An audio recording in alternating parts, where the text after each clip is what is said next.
Halo, selamat siang. Kembali lagi dengan saya di sini yang jelas, teman-teman. Saya mendapatkan banyak inbox ya dari teman-teman yang ingin memulai bisnis properti tanpa modal gitu loh.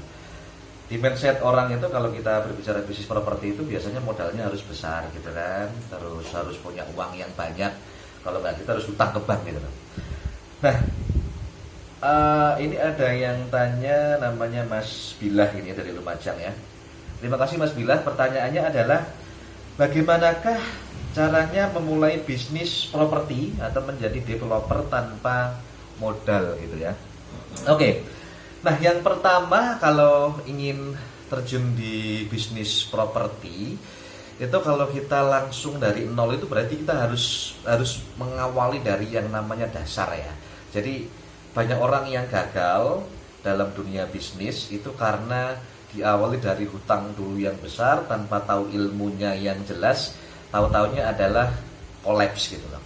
Nah, jadi kalau kita berbicara bisnis properti yang modalnya dari nol atau tanpa modal, ini bisa kita bilang nothing tulus ya. Jadi nothing tulus itu kita meskipun gagal nggak ada ruginya gitu loh teman-teman. Nah, yang pertama langsung aja teman-teman, yang pertama adalah kita menjadi seorang broker properti gitu ya. Jadi broker properti kalau saya pernah dengan tim saya kita membuat sebuah komunitas gitu ya. Itu eksekutif Belantik properti teman-teman ya. Jadi Belantik, broker, makelar itu kan hampir sama ya. Jadi kita menjadi broker itu intinya gini, kita mencari info rumah yang dijual, terus kita mencari info orang yang mau cari rumah. Broker itu intinya adalah menemukan antara penjual dengan pembeli. Jadi kita nanti dengan penjual, ketika kita bisa menjualkan produk rumahnya mereka, kita akan mendapatkan yang namanya komisi gitu loh. Jadi bisa saja nanti si penjual itu akan memberikan kita komisi, bisa 2%, bisa 2,5%, dan itu tergantung dengan kesepakatan. Ada juga yang namanya penjual itu ketika mereka ingin menjual rumahnya atau produk yang ingin dijual, itu mereka ingin harga net gitu ya. Jadi mintanya contoh nih rumah tipe 36, luas 72, mintanya 200 juta gitu ya. Jadi mereka mintanya net dan kita mengambil space dengan menaikkan harga jual rumah. Tapi ingat teman-teman, tidak semua teman-teman ketika terjun di dunia properti menjadi broker mereka langsung mendapatkan yang namanya buyer ya. Jadi perlu yang namanya strategi marketing yang baik. Dan untuk strategi marketing sudah saya jelaskan di video saya sebelumnya. Nah, broker yang berikutnya untuk Mas Ubadah ya, ini juga buat teman-teman yang lain yang ingin terjun ke dunia properti yang modalnya nggak ada gitu ya. Berikutnya itu adalah menjadi seorang flipper ya. Jadi kalau flipper ini levelnya itu di atasnya broker ya. Jadi flipper itu intinya gini teman-teman. Seorang flipper itu adalah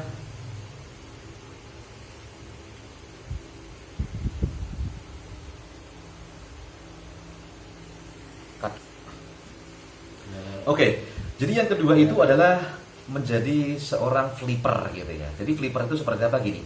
Jadi flipper ini levelnya itu naik satu tingkat di atasnya broker teman-teman. Contohnya seperti apa? Contohnya seperti ini. Ketika ada orang yang ingin menjual rumahnya, Anda make a deal dulu kepada orang yang ingin dijual rumahnya. Maksudnya seperti ini, Anda bisa melakukan down payment dulu, Anda bisa memberinya uang muka dulu, dan sisanya Anda bayarkan setelah properti itu sudah berhasil Anda jual. Nah, di sini membutuhkan yang namanya effort kerja yang lebih keras dibandingkan yang namanya broker ya. Jadi ketika Anda sudah melewati ini akan mendapatkan komisi yang lebih dibandingkan broker. Contoh, ada rumah ya, entah itu rumah over kredit, entah itu rumah yang mau dijual. Contoh nih rumah lelang ya, rumah lelang nih. Anda datang ke sebuah perbankan atau Anda dapat informasi dari salah satu marketing properti, ada rumah yang dijual, carilah rumah yang harganya itu murah. Carilah orang yang membutuhkan uang untuk menjual rumahnya.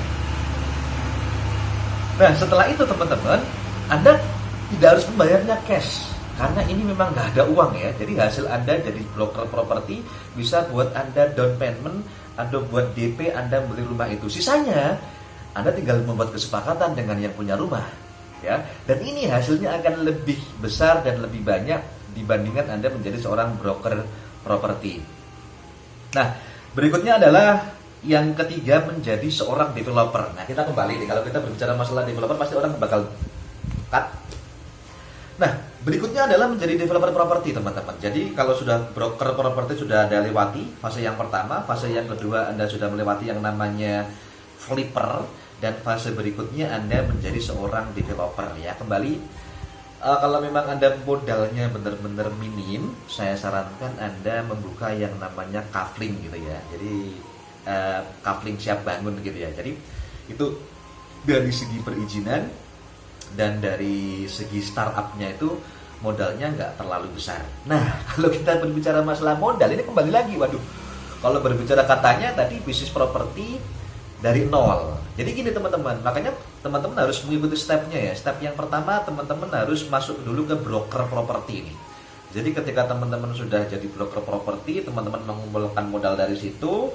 Ketika modal sudah terkumpul, teman-teman jadi seorang flipper sesuai yang saya jelaskan tadi ya.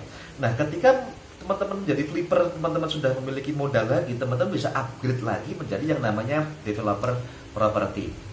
Nah, kembali kita berbicara masalah kafling siap bangun nih. Jadi teman-teman cari lahan yang strategis, kalau bisa lahannya itu yang tidak jauh dari perkotaan, tidak jauh dari fasilitas umum gitu, dan temuilah penjualnya.